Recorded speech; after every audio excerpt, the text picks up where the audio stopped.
Good morning, students. How are you? Fine? Okay. Students, this is the sixth part of chapter 5, Parties and Party System in India. Before I start, I want to tell you that earlier 5 parts of this chapter, the matter for those 5 parts has been taken from the second chapter of this book. And the part 6 which I'm going to start today, that is from 5th chapter of your book, where the name of the chapter is Challenges to and Restoration of the Congress System. This is the name of the chapter 5 in your book, which is renamed now Parties and Party System in India.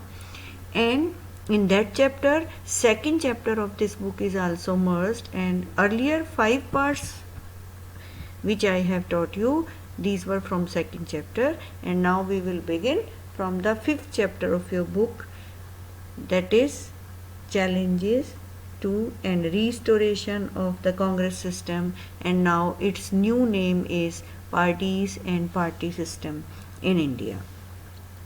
Students, we have discussed about the first general election, and then we have discussed about the dominance of Congress party in 3 general election from 1952 to 1962.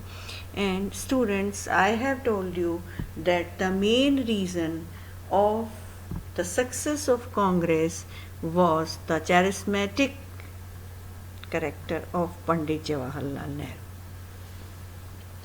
In the chapter of foreign policy of India, we have discussed that there was war between India and China in 1962.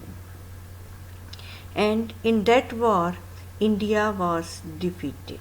This was a setback to Nehru's policy, Nehru's foreign policy, and this defeat has hurted Pandit Jawaharlal Nehru too much, and on 27th May 1964, Pandit Jawaharlal Nehru passed away. Now there was a big question before Congress. Now, what will happen in India, in Congress, without Nehru? They don't even imagine Congress without Pandit Jawaharlal Nehru. Big question was there that will democracy survive in India without Nehru? Or the democracy will change? Who will be the leader of Congress? Who will hold the Congress system?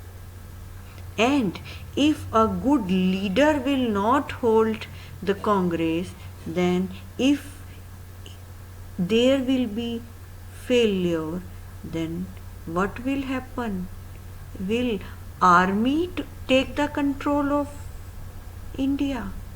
Will there be army rule in India? All these were the doubts in the minds of people of India. Or the new leadership would be able to handle the crisis. At that time, war was there in 1962, there was poverty, there was unemployment, so many crises were there. If a new leader will be able to handle all these crises?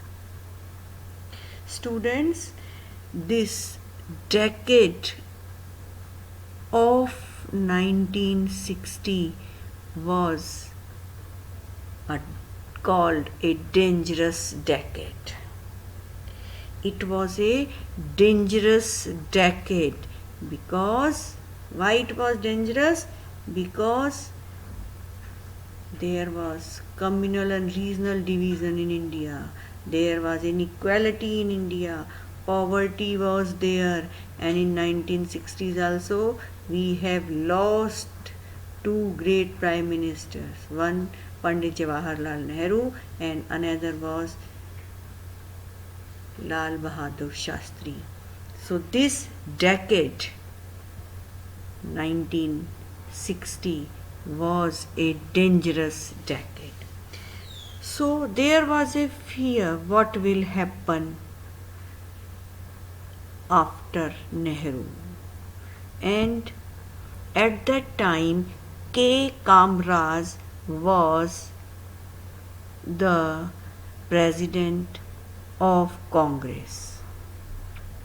Mr. K. Kamraj consulted the top leaders of Congress party, MPs of Congress party, and there was a consensus for the name of one leader that who will be the prime minister after Pandit Jawaharlal Nehru, and that name was Lal Bahadur Shastri.